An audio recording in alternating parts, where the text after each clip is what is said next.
Let's head to Harry Lowe, who is on an epic road trip to get to Berlin. Harry, where are you now? We've arrived in the small German town of Beckum, no relation to the former England captain David. You can probably see the Autobahn behind me. You can probably also see that the sun is about to set some 13 and a half hours after I left my flat in northwest London this morning, and some 12 and a half hours after we set off from South London. We've had a very, very long journey. It's been one with some delays, particularly around the Folkestone area. When we took the Eurotunnel from Folkestone to Calais late this morning, we were held up. There were some delays between the English border control and the French border control. We understand the reason for that is because the French border forces have introduced a new passport checking system, and that held a few people up. But there's absolutely no question that there are loads and loads of fans. You just heard from Ollie there mentioning that the head of the German policing in Berlin thinks that as many as 50,000 could make their way there. Well, let me tell you, many of the people travelling along with us so far today are travelling ticketless. So we're lucky enough that we have tickets in our group, but many, many more fans are travelling without a ticket. We've seen some very interesting scenes along the Autobahn already. We saw a Routemaster bus travelling along the inside lane a little bit earlier on, bound for Karlsruhe, it said. I suspect it's gone a bit awry there. But we also saw a minibus with English number plates broken down. We've actually seen a number of broken down vehicles on our journey here. Fortunately enough, touch wood, we haven't succumbed to that fate so far. But it's just clear when you drive along the road and you stop off just quite how many people are also making this journey. And the reason they're doing it is because the flights, as you've been hearing, are just so incredibly expensive. There have not been direct flights to Berlin since England won that game against the Netherlands in the semi-final on Wednesday night. And as a result, people have been trying to find any means possible to get across. That might be buses, it might be flying to destinations in Poland, in some of the other neighbouring countries. The Netherlands, of course, is another option for people.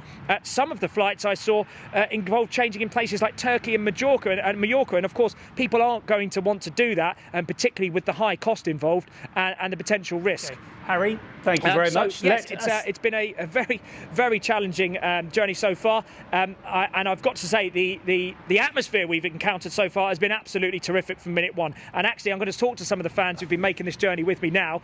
First of all, Matt, who's managed to hook us up with these tickets. Matt, if you could just tell us, first of all, how are you feeling this long into the journey?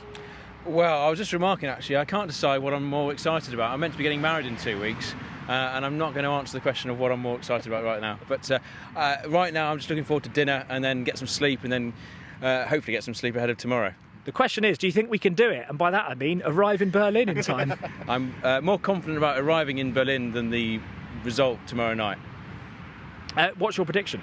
Well, I said 4-0 earlier to England. I think I'm slightly less optimistic about that the closer we get.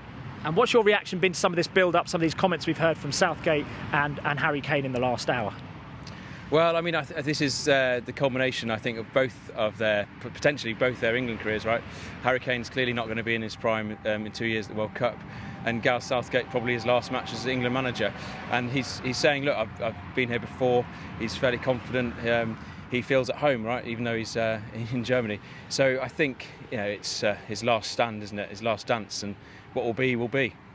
Well, that's a good time to bring in Harry with that thought. Harry, the transformation in the perception of Southgate, it's been up and down over the duration of his tenure, but particularly in this tournament, he started off being pelted with cups, and now he's seen as somebody who could potentially be bringing silverware to the England men's team for the first time in nearly 60 years. Would you say that trajectory, really, for some managers, that's the entire time at their nation or their club? Southgate's had this in the space of a few weeks. It is hero to zero and back to hero again. But I think people are getting behind him. I mean, that result and that performance against Holland in the week was fantastic. One of the best, arguably, since he became England manager. And it's peaking at the right time. This crescendo's coming at the right time for the final tomorrow.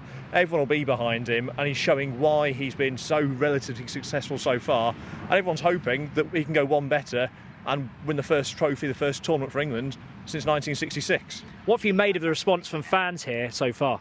I mean, it's been fantastic. I mean, the number of people coming down. I mean, we're hearing 50,000 in Berlin already. English football fans travel almost like no other country in number, but in intensity and passion and belief. It's phenomenal, and we're all coming tomorrow, always in hope rather than expectation with England, but that hope certainly is quite fierce, so we will see. And lastly, we'll bring in Dave here, who's also made the journey, also in an England shirt. How are you feeling after this long day? Feeling good for tomorrow. I'm feeling excited and ready to watch England win the Euros. What are you most looking forward to? I'm most looking forward to watching them lift the trophy about 24 hours time. And finally, a prediction. What do you think it'll end up on the night? 2-1, no penalties, no extra time. Okay, confident fans here, fans who've endured a long journey. Of course, ticket prices, we should say, vary. They come in 3 different tiers. You've got tier 3, which come in about 250. Tier 2, around about the £500 mark, and then Tier 1 tickets, the absolute best seats in the house, are £850. That's through official channels. I should say many fans we've spoken to have asked us if we've got tickets, if we know people who have tickets, and tickets that are being sold on the black market, second-hand, third-hand in some cases, are going for much, much more than that. Okay. Of course, the only way that you can guarantee a ticket is if you know somebody or you've managed to get lucky enough in the ballot to have a ticket through official means. But of course, many fans who haven't got tickets don't really care about that. They just want to soak up the atmosphere in those fan zones tomorrow. Okay, Harry, thank you very much.